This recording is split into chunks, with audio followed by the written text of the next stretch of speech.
My name is Colette Owens. I'm 32 years old, and 3 weeks ago, my parents sent me a text message telling me not to come to their anniversary party because only high society guests were invited. I thought I was used to being pushed aside. 10 years without a single family Christmas photo. 10 years of being introduced to their friends as the one who works with old buildings. But that text message, it was different. It was final. So I stayed in my apartment that night, alone, just like they wanted. Then my phone rang. It was my sister Vivian, the one who never calls unless she needs something. Her voice was shaking. "Why did you hide this from the family? Mom and Dad just saw the news and—" I didn't hide anything. I just stopped explaining myself to people who refused to listen. Before I continue, if this story resonates with you, please take a moment to like and subscribe, but only if you genuinely want to hear what happened next. Where are you listening from right now? Drop your location and local time in the comments. I'd love to know. Now, let me take you back 3 years, to the day I received a project that would change everything. I grew up in the Owens household just outside Boston, a family that looked perfect in every Christmas card they sent out. Upper middle class, country club membership, the kind of people who measured success by which neighbor noticed your new car first. My older sister Vivian was the pretty one, the social one, the daughter who married Bradley Hartley from Goldman Sachs and moved into a 6-bedroom colonial in Wellesley. My parents couldn't stop talking about her. And then there was me. I chose architecture. Specifically, historic preservation, the kind of work that involves crawling through century-old attics and fighting to save buildings that developers want to tear down. My mother once introduced me to her book club as the one who does something with old houses. Construction, I think. My father was more direct. "When you have a real career," he told me one Thanksgiving, "we'll talk about putting you back on the Christmas card." Back on. Like I'd been erased. The last time I appeared in a family photo was 10 years ago, at Vivian's wedding. I found out later that my mother had cropped me out of the version she posted on Facebook. "The composition looked better," she explained when I asked. I still have that original photo somewhere. In it, I'm standing at the edge of the frame, wearing a second-hand dress I'd found at a consignment shop in Cambridge. Vivian is in the center, glowing in Vera Wang. My parents are beaming at her. No one is looking at me. But here's the thing I didn't know then, the thing that would take me a decade to understand. My silence during those years wasn't weakness. It was fuel. And it was building towards something none of them could have predicted. 3 years ago, I got a phone call that changed the trajectory of my career. The Whitmore Estate, a 150-year-old landmark mansion in the heart of Massachusetts, had been scheduled for demolition. Developers wanted the land. The Historical Society had given up. Everyone assumed it was over, but the National Trust for Historic Preservation wasn't ready to let it go. They needed an architect who could present a restoration plan compelling enough to justify the $12 million budget. Someone who understood that old buildings weren't just structures. They were stories. They called me. I spent 3 weeks preparing my proposal. I researched every original blueprint, every renovation record, every newspaper article from 1874 onward. When I presented to the board, I didn't just show them what Whitmore Estate could become. I showed them what it had always been, and why that mattered. Margaret Caldwell, the executive director of the National Trust, signed the approval letter herself. I still have that email saved in a folder labeled Evidence, not because I thought I'd need proof someday, but because I wanted to remember the moment someone in power believed in me. For 18 months, I lived and breathed that restoration. I hand-selected every replacement timber. I tracked down artisans who still knew how to restore Victorian plasterwork. I spent 3 months on the front doors alone, 2 massive panels of quarter-sawn oak that had been rotting for decades. My parents never knew. I worked under my firm's name, not my own. I don't like attention. And honestly, I'd stopped trying to impress people who never planned to be impressed. But I didn't know then that my parents, of all the venues in Massachusetts, would choose Whitmore Estate for their 35th anniversary party, the building I'd saved, the doors I'd restored, the legacy I'd protected. Funny how life arranges its ironies. Let me tell you about last Christmas. I wasn't invited, of course, but I showed up anyway, drove 2 hours through a snowstorm because some part of me still believed that maybe, this time, things would be different. My mother opened the door in a cream cashmere sweater, Hermes scarf draped just so around her neck. Her smile flickered for exactly 1 second when she saw me. "Oh, Colette, we weren't expecting you. I brought a gift, I said, holding up a wrapped package, a first edition book on European cathedral architecture. I'd found it at an estate sale and spent more on it than I should have. She took it without looking at the paper. How thoughtful. I'll put it with the others. Inside, Vivian was holding court by the fireplace, showing off photos of her latest philanthropy event on her phone. My father was deep in conversation with a man I recognized from the news. Judge Harrison, a federal appointee and apparently a new addition to their social circle. When my father saw me, he didn't say hello. He just nodded once, then turned back to his conversation. As I was saying, Judge, our daughter Vivian has been doing wonderful work with the Children's Hospital Foundation. Our daughter. Singular. I stood in that living room for 45 minutes. No one spoke to me directly. When my mother introduced me to a woman from her book club, she said, "This is Colette. She does renovations, hammers and things." The woman's smile was polite and dismissive. Oh, how interesting. I left before dessert. On my way out, I passed the hallway table where my gift had been placed, still wrapped, with a sticky note on top in my mother's handwriting. Regift to charity? That was the night I made myself a promise. I would never again walk into a room where I wasn't wanted. 3 weeks before my parents' anniversary party, I was sitting in my apartment in Cambridge when my phone buzzed. A notification from a group chat I'd been removed from 2 years earlier. Owen's family. They'd added me back, just to send one message. Colette, don't come to the anniversary party. Only high society guests will be there. We don't want to explain your situation. Mom and Dad. I read it 3 times. Not because I didn't understand, but because I wanted to make sure I wasn't imagining it. Your situation. Like I was a problem to be managed, an inconvenience to be hidden. I didn't reply. Some messages don't deserve the energy of a response, but here's what my parents didn't know. That same afternoon, a different envelope arrived in my mailbox. Heavy cream stock, the American Institute of Architects seal embossed in gold. I opened it with shaking hands. Dear Ms. Owens, on behalf of the AIA Gold Medal Selection Committee, we are pleased to inform you that you have been nominated for the 2024 Gold Medal in the Emerging Voice category. Your restoration work on Whitmore Estate has been cited as a defining example of preservation excellence. The Gold Medal. Architecture's highest honor. The same award given to Frank Lloyd Wright, I.M.P., Frank Gehry. And at the bottom of the letter, one signature. Margaret Caldwell, Executive Director, National Trust for Historic Preservation. The same Margaret Caldwell that my parents, I would later learn, had personally invited to their anniversary party. The woman they wanted to impress for her charity board connections. My mentor. I set the letter down next to my phone. The text message from my mother glowed on the screen beside it. 2 letters. One telling me I wasn't worthy, one telling me I was exceptional. Both arrived on the same day. 1 week before the party, Vivian called. This was unusual. My sister doesn't call unless she wants something, information, validation, or someone to blame. I answered anyway, because old habits die hard.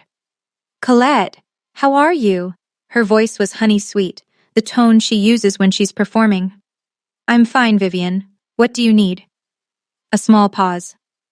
I just wanted you to know. I tried to convince Mom and Dad to invite you. I really did. But you know how Mom is about appearances. I said nothing. Waited. Honestly, she continued, it's probably for the best. You'd be uncomfortable around those people anyway. The Harrisons will be there, and the Pierces, and some executives from Dad's old firm. It's not really your scene, you know? My scene. You know what I mean. All that small talk about vacations and investments, you'd be bored. She laughed lightly. I'm doing you a favor, really. I almost believed her. That's the thing about Vivian. She's been gaslighting so long, she's convinced herself it's kindness. So, she continued, and here was the real reason for the call. What have you been up to lately? Anything exciting? She was fishing, looking for information to share at the party, probably to prove she still kept in touch with her troubled sister. Nothing much, I said. Just work. Still doing the old building thing? Still doing the old building thing. Well, I could hear her disappointment. No gossip to harvest. Take care of yourself, okay? And don't take the party thing personally. It's really not about you. But it was about me. It was always about me. Specifically, about making sure I stayed invisible. I found out later that Vivian hadn't advocated for my invitation at all. She was the one who'd suggested to our mother. She's always so awkward at these things. It'll be easier for everyone if she just doesn't come. My father called 3 days later. This was even more unusual than Vivian. Richard Owens doesn't make phone calls, he issues summons. The fact that he was reaching out directly meant he wanted to make sure the message was clear. Colette. His voice was the same one he'd used my entire childhood, clipped, efficient, like he was closing a deal. I understand you received the message about the anniversary. I did. Good. Your mother and I have discussed it. The guest list is final. I waited for him to say something else. An explanation, maybe. Even a thin justification. Instead, Judge Harrison will be there. Several partners from my old firm. Important people. I understand, Dad. Do you? He sighed, and I heard years of disappointment in that sound. If you'd made different career choices, we wouldn't be having this conversation. I've always said that. A woman with your intelligence could have done anything. Law, medicine, finance. Instead, you chose to play with old buildings. Play. Like my 18-month restoration of a historical landmark was a hobby. The guest list is final, I repeated. You said that. I'm glad we understand each other. He was about to hang up when he added, almost as an afterthought, some woman from the National Trust is coming, Margaret something. Your mother wants to get on her charity board, so it's important everything goes smoothly. No distractions. Margaret Caldwell.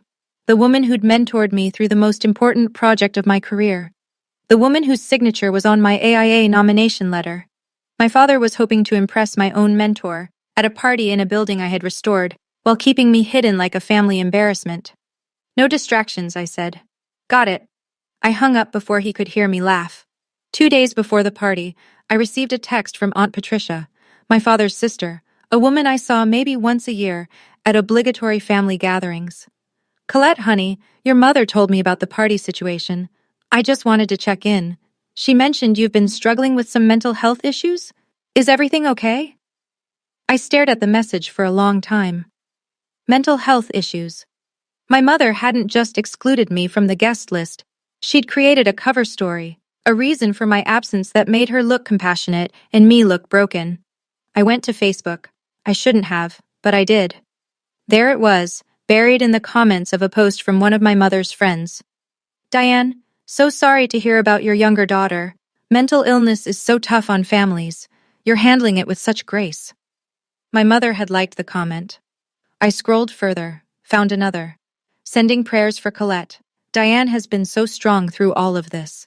And my mother's reply, thank you, Susan. We're doing our best. Some children just struggle. I looked around my apartment, at the framed architecture awards on my walls, the stack of trade magazines with my projects featured inside, the email from the AIA sitting open on my laptop. I was sitting in the office of a woman who had just been nominated for the highest honor in her profession, and my mother was telling people I couldn't function. Here's the thing about lies. They need maintenance. They need to be fed and watered and repeated until everyone forgets they started as fiction. My mother had built an entire mythology around her troubled second daughter, and she'd been cultivating it for years. But mythologies have a weakness. They collapse the moment reality walks through the door. The night before the party, I called Margaret Caldwell. Not to complain, I've never been good at that, but to confirm the timeline for the AIA announcement. I knew the nomination would be made public soon. I just didn't know exactly when. Colette, Margaret's voice was warm, the way it always was. I was hoping you'd call. The committee has finalized everything. The announcement goes live tomorrow evening. Tomorrow, the same day as my parents' party. That's wonderful, I said, and meant it. There's something else. I could hear the smile in her voice. The National Trust Board has approved a new grant, $500,000 for the governor's mansion restoration, and we want you to lead it. I had to sit down. Margaret, I don't know what to say. Say yes, you've earned this. She paused. Will your family be celebrating with you tomorrow? I imagine they must be incredibly proud. The silence stretched a beat too long. They have other plans, I said finally. Ah. Something shifted in her tone. Not pity exactly, but understanding. Actually, speaking of plans, I'll be attending a party tomorrow myself, some event at Whitmore Estate. I'm quite looking forward to seeing the building again. My heart stopped. An anniversary party? I asked, though I already knew. Yes, I believe so. The Owens family, if I'm not mistaken. Do you know them? I nearly laughed. You could say that. Small world, Margaret said cheerfully. Well, if you find yourself free tomorrow evening, you know where to find me. I'd love to toast your nomination in person. I thanked her and hung up. Margaret would be at my parents' party, in my building, surrounded by people who'd been told I was mentally ill. And the announcement that would prove them all wrong was scheduled to go live at 7:30 p.m. Let me pause here for a moment. If you've ever been treated by your own family like you didn't exist, but you're still standing, still building, still moving forward, I see you. Type "still standing" in the comments. And if you want to know what happened when the truth finally came out at that party, make sure you're subscribed. You don't want to miss what comes next. Now, back to the story. The morning of the party, I woke up alone in my Cambridge apartment. Sunlight came through the windows at that golden angle that makes everything look softer than it is. I made coffee the way I always do, French press, dark roast, no sugar, and sat at my kitchen table surrounded by the things that made this space mine. Architecture books stacked on every surface, dried lavender in a mason jar on the windowsill, a framed print of the Whitmore Estate blueprints above my desk. My apartment is small. 800 square feet, maybe. Nothing impressive by my parents' standards. But everything in it I'd chosen. Everything in it I'd earned. I opened my laptop to work on some project notes, determined to treat this day like any other. But then Instagram's algorithm betrayed me. Vivian's story appeared at the top of my feed. A video of her in the back of a black car, champagne flute in hand, getting her hair touched up at some salon that probably charged more per hour than my monthly utilities. The caption, "Getting ready for the big night." I kept scrolling. Shouldn't have, but I did. Another story, the front facade of Whitmore Estate, decorated with white flowers and twinkling lights for the evening. She'd filmed it from the car window as they pulled up for setup.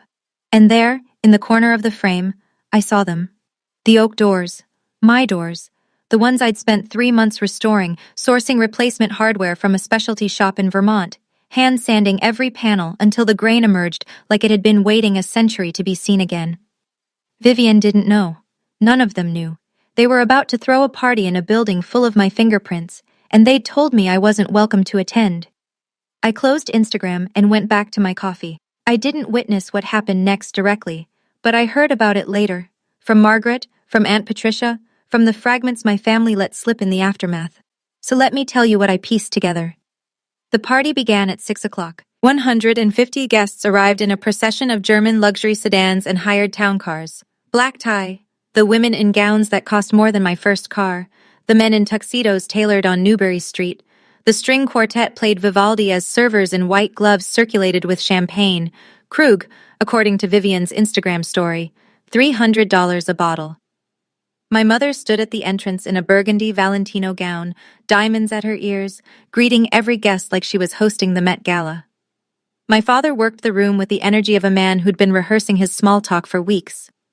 "The venue is spectacular, Diane," one guest reportedly said as she walked through the restored grand foyer. "Who did the renovation?" My mother waved a hand. "Oh, some firm or another.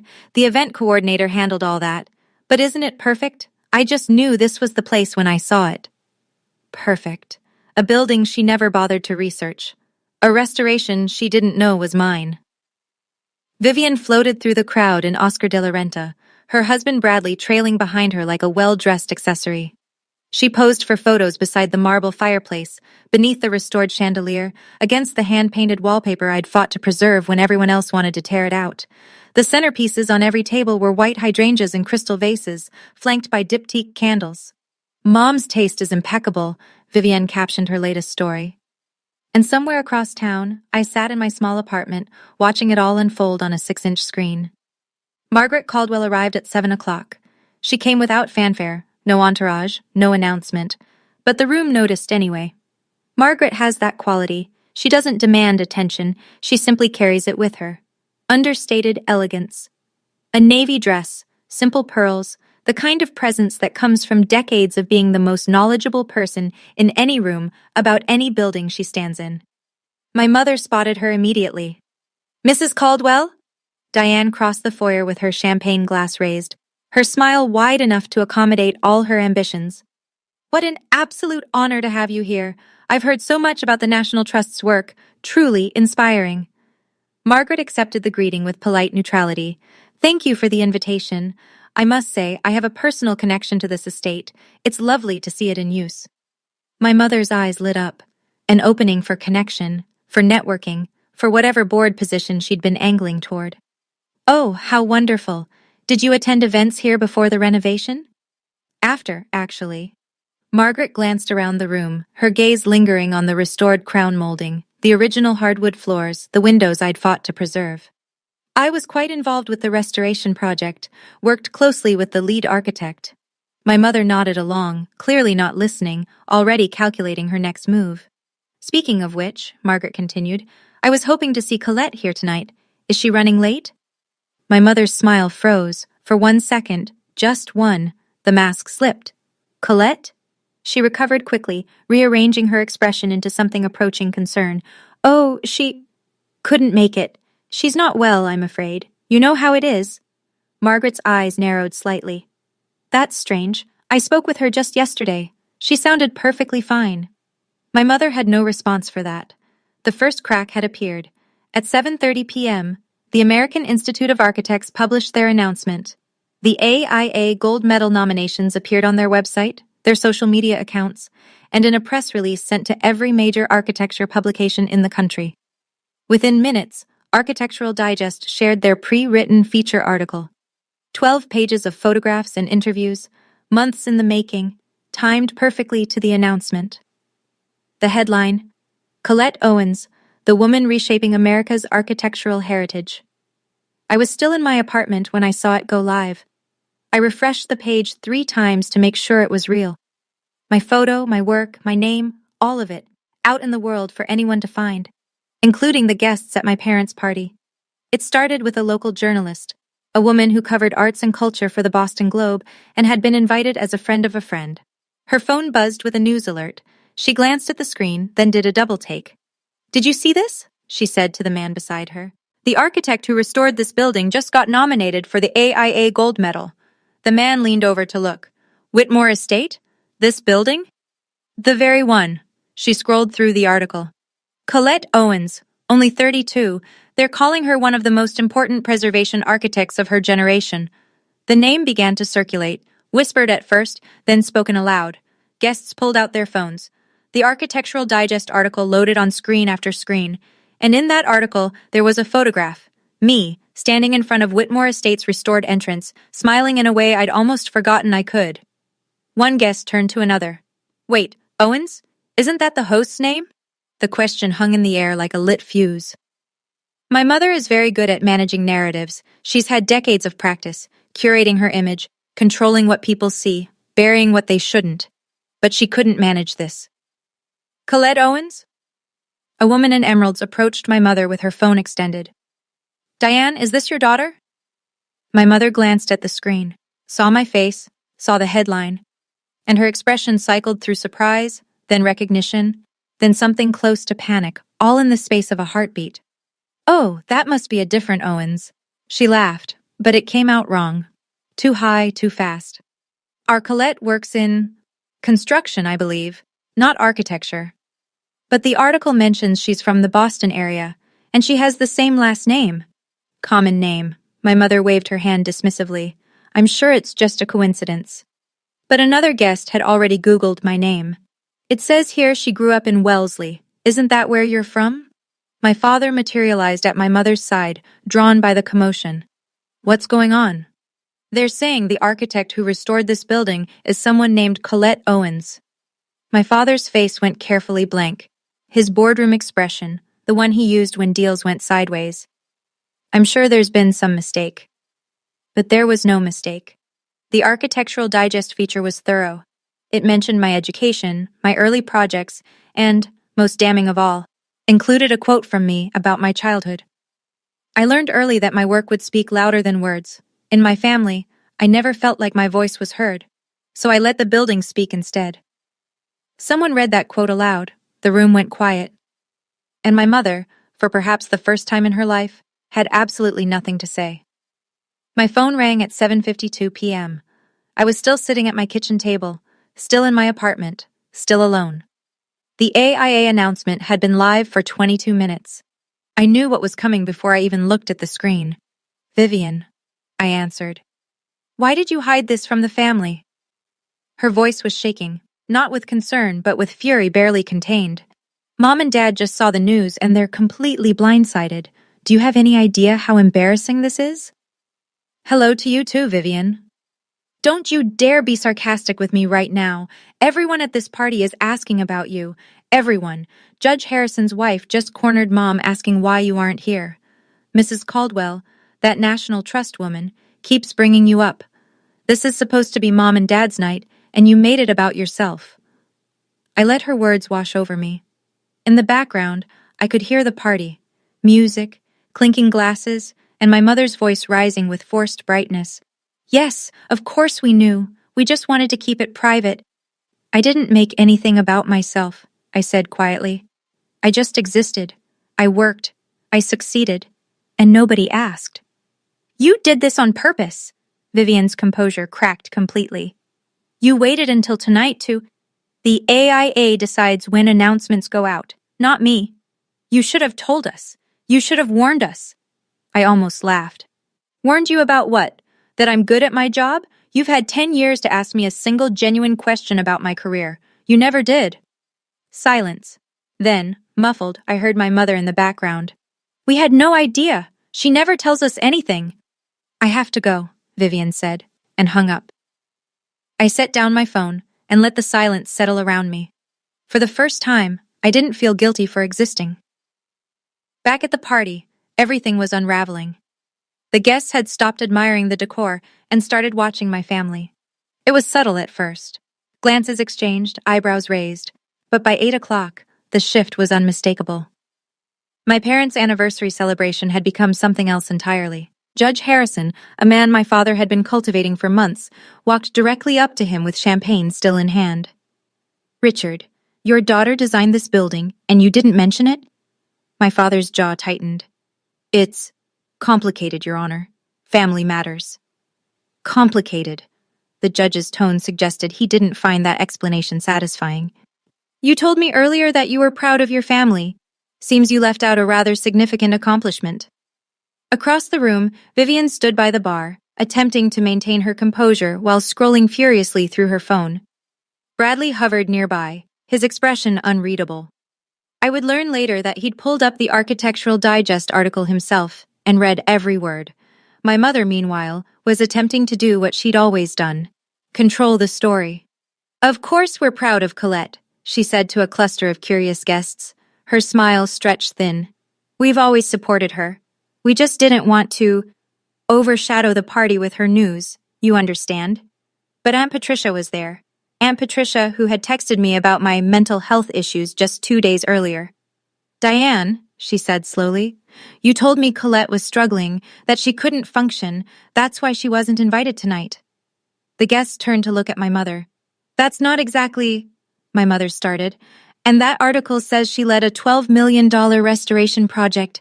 The building we're standing in right now." My mother's champagne glass trembled slightly. The baccarat crystal caught the light from the chandelier, the same chandelier I had fought to restore instead of replace. No script could save her now. Margaret Caldwell had been watching from across the room. She didn't raise her voice. She didn't have to. Margaret simply stepped toward the center of the grand foyer, set her glass on a passing server's tray, and waited. Conversations quieted. Eyes turned. When you've spent 40 years commanding boardrooms and preservation committees, you learn how to hold a room without demanding anything. "I hope you'll all indulge me for a moment," she said, her voice carrying with effortless clarity. "I'd like to say a few words about this estate, and about the remarkable woman who saved it." My mother's face went pale. 3 years ago, Margaret continued, Whitmore Estate was scheduled for demolition. Developers had won. The Historical Society had given up. I attended the final board meeting expecting to vote for closure. She paused, letting the weight of that moment settle. Then a young architect walked in with a proposal, not just a plan, a vision. She had researched every original blueprint, traced every piece of hardware to its source, and created a restoration strategy so meticulous that our board had no choice but to fund it. That architect was Colette Owens. Murmurs rippled through the crowd. My parents stood frozen. For 18 months, Colette worked on this building like it was her own. Every door you walk through tonight, she restored them by hand. The chandeliers, the molding, the windows, all of it brought back from ruin because one woman refused to let history disappear. Margaret reached into her clutch and withdrew an envelope. Creamstock, the AIA seal visible through the paper. Tonight, she was nominated for our profession's highest honor. And I had hoped to present this letter to her in person, but I've been told she's not well. Margaret looked directly at my mother. Which is strange, because I spoke with her yesterday, and she sounded perfectly fine.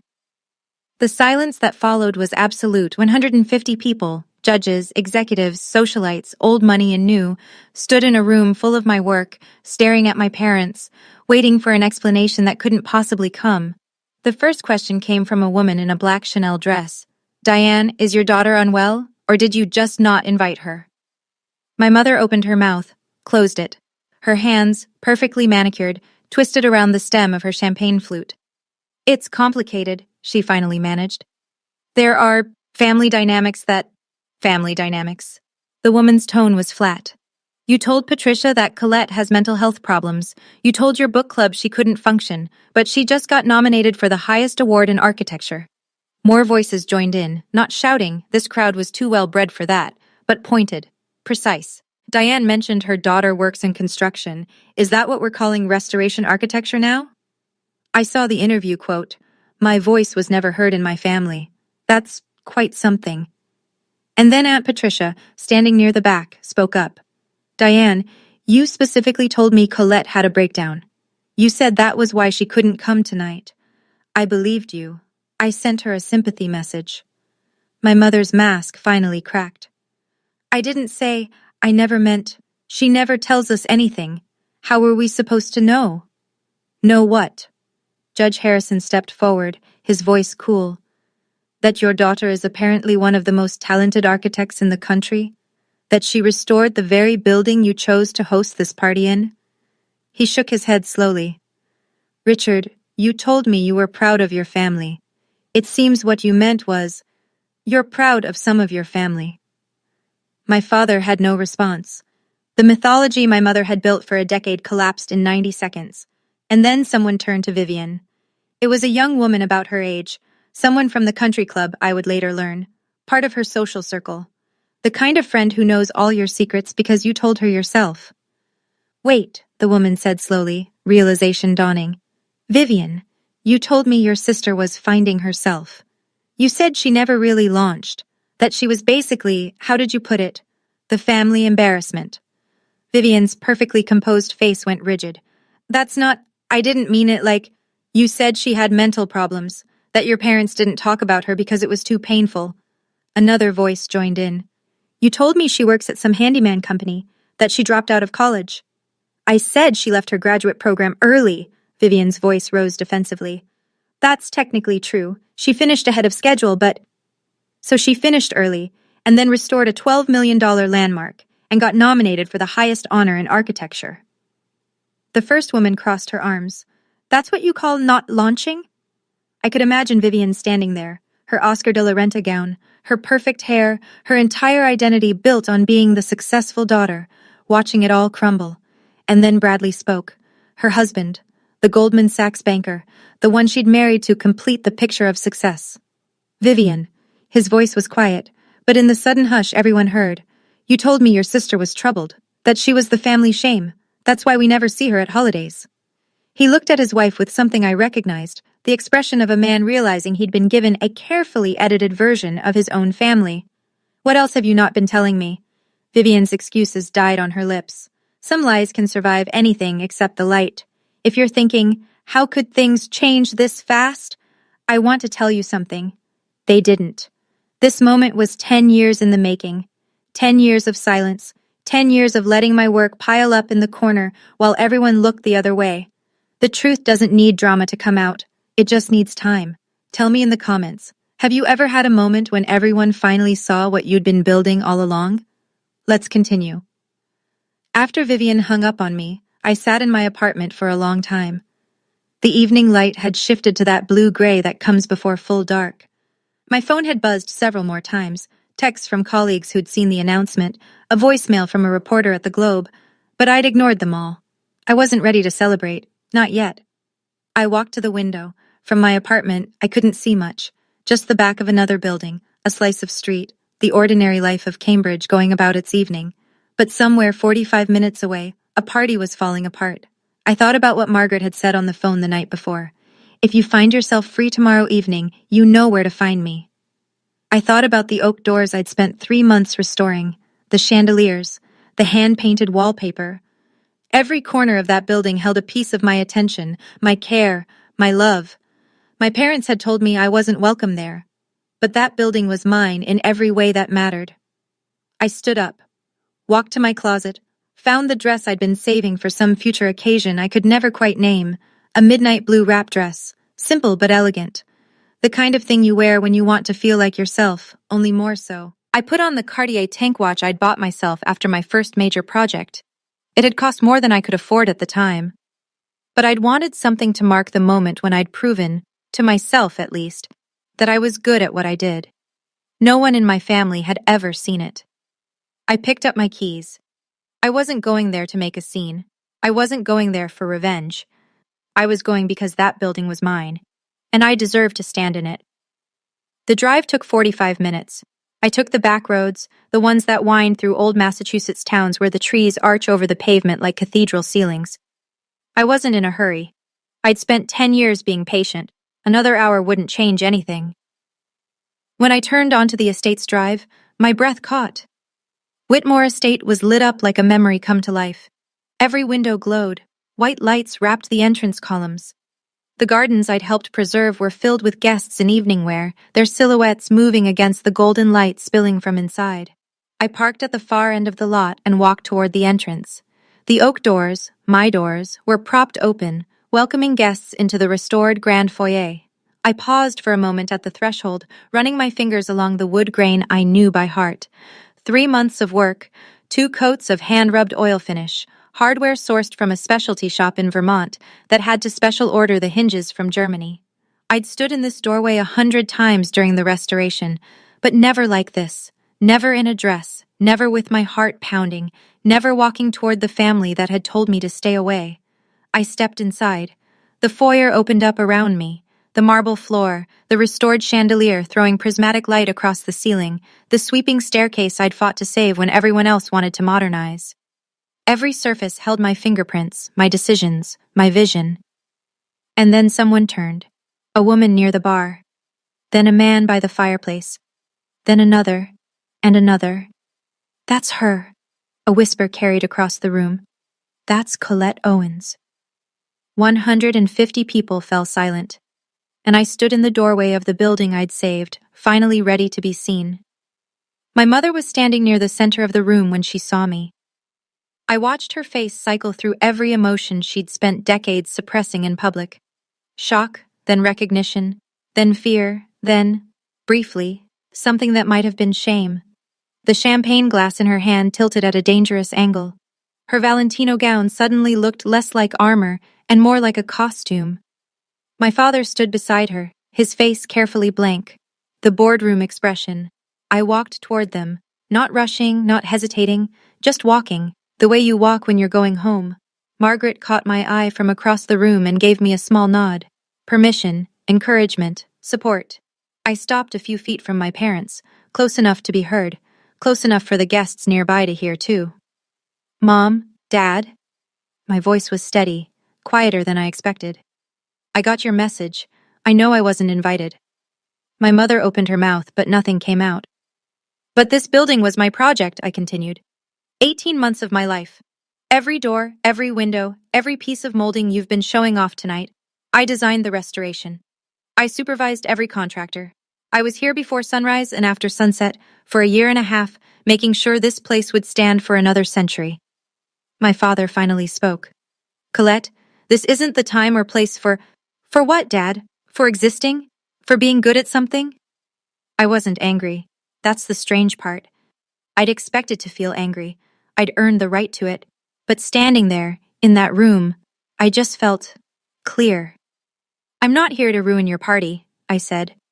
I'm here because this place matters to me, even if I don't seem to matter to you. The silence that followed was the loudest thing I'd ever heard. My mother recovered first. She always does. Colette, sweetie. The endearment sounded foreign in her mouth, sticky, unpracticed. Of course we wanted you here. We just thought you'd be more comfortable at home. You know how overwhelming these events can be. Overwhelming. I repeated the word slowly, letting its hollowness echo. You told Aunt Patricia I had mental health issues. You told your book club I couldn't function. You told people I work in construction. A few gasps from the surrounding guests. Someone's phone was definitely recording. I could see the subtle angle of a screen, but I didn't care. My father stepped forward, his voice dropping to that low register he uses when he's trying to establish control. This isn't the time or place for family drama, Colette. You're embarrassing yourself. No, Dad, I held his gaze. I'm embarrassing you. There's a difference. Vivian appeared at my mother's side, her face flushed with anger and champagne. You always have to make everything about yourself, don't you? This is Mom and Dad's anniversary, their night, and you just had to show up and— I didn't make the AIA announce tonight, I said calmly. I didn't make Architectural Digest publish tonight. I didn't even know about this party until 3 weeks ago, when you all told me not to come. Judge Harrison's voice cut through from somewhere to my left. Actually, I think the drama started when you invited guests to a building your own daughter restored, and then told everyone she was too mentally unwell to attend. My mother's face crumpled for just a second, just long enough for everyone to see. I never said— She was stammering now, the polished socialite gone, replaced by someone who had finally run out of narratives. But I was done listening to her explanations. Margaret Caldwell stepped forward. She moved through the crowd with the quiet authority of someone who has spent her entire career protecting things that matter. When she reached my side, she placed a hand briefly on my shoulder, a gesture so simple it almost broke me. Since Colette is here, Margaret announced, her voice carrying to every corner of the room, I'd like to share something I had planned to announce regardless of tonight's developments. The room went still. The National Trust for Historic Preservation has approved a new grant in the amount of $500,000 for the restoration of the Governor's Mansion in Boston. It's one of the most significant preservation projects we've undertaken in a decade. She paused, letting the number sink in. And we have selected Colette Owens to lead the project. For a moment, no one moved. Then applause began, scattered at first, then building, rolling through the room like a wave. Real applause. From people who had no stake in my family's dysfunction, who simply recognized excellence when they heard about it. Margaret reached into her clutch and withdrew the envelope. The official grant letter, the National Trust seal embossed in gold. This is yours, she said, pressing it into my hands. You've earned this, not because of who your family is, but in spite of how they've treated you. I looked down at the envelope, felt its weight, understood what it meant, not just the money, not just the project, but the validation. The proof, documented and official, that I was who I'd always believed myself to be. Behind me, I could feel my parents' eyes, my mother's silence, my father's rigid posture, Vivian's barely contained fury. But for the first time in my life, their opinions didn't matter. The room was applauding, and they were applauding for me. What happened next was almost too perfect. While I stood holding the grant letter, still processing what had just occurred, the guests began to approach. Not my parents, not Vivian, but me. Business cards appeared. Congratulations were offered. Real, genuine interest from people who had spent the evening thinking they were at a simple anniversary party and now found themselves witnessing something far more interesting. My mother stood alone by the fireplace. The women from her book club, the same ones who had sent her sympathy messages about her troubled daughter, were now carefully avoiding eye contact. I watched one of them whisper to another, both glancing at my mother with expressions that had shifted from deference to something closer to pity. Or maybe judgment. My father attempted to salvage what he could. I saw him approach Judge Harrison, hand extended for a shake that didn't come. Richard, the judge said coolly, I think you and I need to reconsider that golf invitation we discussed. I prefer to spend my leisure time with people who have their priorities in order. He walked away without waiting for a response. Vivian was standing near the bar, phone in hand, probably composing damage control Instagram stories that would never quite repair her reputation. But it was Bradley's face that caught my attention. Her husband, watching her with the expression of someone rearranging everything he thought he knew. Later, I would learn that Bradley had started asking questions. About what else Vivian had told him. About what other stories she'd constructed. Their foundation, so carefully built on image and assumption, had developed a crack that couldn't be plastered over, and Aunt Patricia found me in the crowd. Colette. Her voice was small. I'm so sorry. I didn't know. Your mother told me things that weren't true. I should have asked you directly. I nodded. What else was there to say? Before I left, I asked my parents for a moment. Not privately, there was no point in privacy anymore, but off to the side of the foyer, near the restored bay window that I'd spent 2 weeks repairing. A few guests lingered within earshot. I didn't care. My mother's face was blotchy beneath her makeup. My father's jaw was clenched so tight I could see the muscle jumping. Vivian had drifted away, whether from shame or self-preservation I couldn't tell. I'm not asking you to apologize tonight, I said. My voice was calm, calmer than I felt. I'm not even asking you to understand what you did wrong. My mother started to speak, but I held up a hand. I spent 10 years trying to explain myself to you. 10 years hoping that if I just worked hard enough, achieved enough, you would finally see me. But you never did. You never wanted to. My father exhaled sharply. Colette, this is hardly the time. You're right, I said. It's not. The time was 10 years ago, when you cropped me out of the family photos. The time was every Christmas I wasn't invited to. The time was 3 weeks ago when you texted me that I'd embarrass you in front of your important guests. I looked at them both, really looked, the way you look at something you're ready to release. I'm done explaining myself. From now on, you can reach out when you're ready to see me for who I actually am, not before. My mother's eyes were wet. Colette, not tonight, Mom. I stepped back. I've said what I needed to say. I turned and walked through the oak doors I'd restored. And for the first time in my life, leaving my family didn't feel like running away. It felt like walking towards something. I learned about Vivian's situation in pieces over the weeks that followed. Aunt Patricia became my unexpected source of information. Apparently, being lied to about your niece's mental stability creates a certain solidarity. She called me a week after the party, her voice careful. I thought you should know, she said. Vivian and Bradley, they're doing a trial separation. I was standing in my kitchen, coffee growing cold in my hands. Because of what happened at the party? That was the catalyst, but apparently Bradley started asking questions afterward. About other things Vivian had told him, about her charity work, about her finances, about, well, a lot.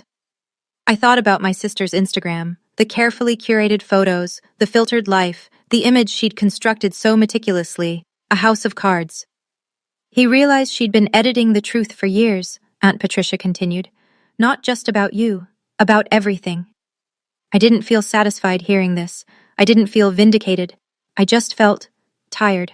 Sad, maybe, for the sister I might have had if she hadn't spent so long trying to be the only one worth seeing.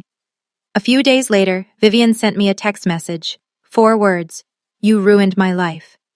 I looked at it for a long time, then I deleted it without responding. I didn't ruin her life. I just stopped being the convenient explanation for her own unhappiness. Without a scapegoat, without a troubled sister to point to, all her carefully constructed stories had nothing to hide behind. The truth doesn't ruin anyone. It just reveals what was already there, and sometimes, what's there isn't pretty. 3 months after the party, I received a text message from my father. I almost deleted it unread. We hadn't spoken since that night. Not a word, not an email, nothing. I'd been at peace with that silence. I'd learned that some relationships aren't meant to be repaired. They're meant to be released. But something made me open it. Colette, I've been thinking. I'd like to see the governor's mansion project when it's done, if you're okay with that. Dad. I read it 3 times. It wasn't an apology. It wasn't an acknowledgement of everything that had happened. The years of dismissal, the lies, the text message telling me I'd embarrass them. It was just an ask. A small door cracked open. I didn't respond right away. I let it sit for a week, turning it over in my mind like a stone I'd found on a beach. Then I wrote back, okay, When it's done, I'll let you know. It wasn't forgiveness. Not yet. Maybe not ever. I haven't decided. But it was a possibility. A chance for something different if he was willing to do the work. My mother hasn't contacted me at all. According to Aunt Patricia, she's still in denial, still telling people that the party incident was a misunderstanding, still insisting she's done nothing wrong. Some people can't admit their mistakes without their entire identity collapsing. I don't know if she'll ever be ready. I'm not waiting to find out. What I've learned is this. Forgiveness isn't about them deserving it. It's about me not carrying the weight anymore. But forgiveness doesn't mean forgetting, and it definitely doesn't mean going back to the way things were. Some doors can be opened again.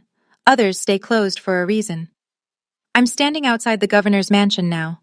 It's a gray morning, late winter, the kind of cold that makes your breath visible and your fingers stiff. The building rises in front of me. 3 stories of federal architecture, brick and limestone, windows that have watched over Boston for 200 years. It needs work. A lot of work. The foundation has cracks. The roof needs replacing. There's water damage in the east wing that will take months to address. I can't wait to get started. I think about the girl I was 10 years ago, the one standing at the edge of her sister's wedding photo, wearing a second-hand dress, wondering why she never quite fit. That girl spent so long waiting for permission, waiting for her family to see her, waiting for someone to confirm that she was worth something. I don't wait anymore. The Cartier tank watch on my wrist catches the morning light. I bought it myself, with money I earned, for work I did well. No one in my family gave it to me. No one in my family even knows its value. But I do. A reporter from the Globe called yesterday, wanting to do a follow-up interview. Ms. Owens, she asked, what advice would you give to young architects just starting out? I thought about it for a long time. Build something that lasts, I finally said. And don't wait for permission from people who never plan to give it. She wrote it down. I wonder if she understood what I really meant. I spent 10 years proving myself to people who didn't want proof.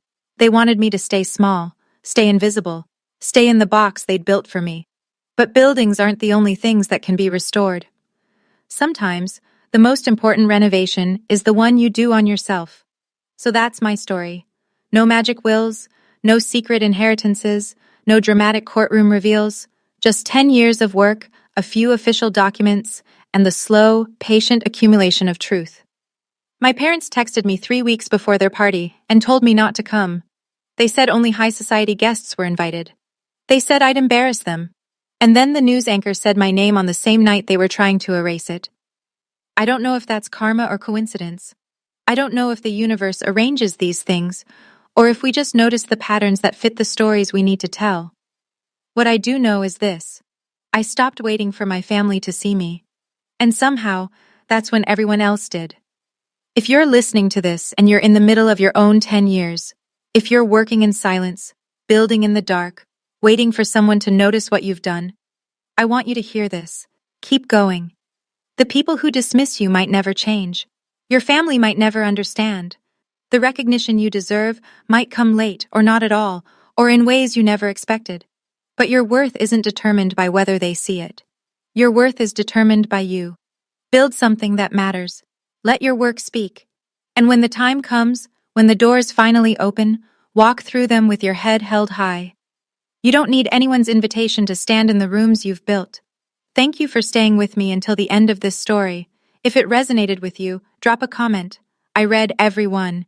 And if you want to hear more stories like this, there's another one waiting for you in the description. Until next time. Colette. Thank you for being here with me until the very end. If this story touched something in you, let me know in the comments. I genuinely read every single one. Don't forget to like this video, subscribe to the channel, and hit the notification bell if you want more stories like this. There's another story waiting for you right now. Check the description for the link. I'll see you in the next one.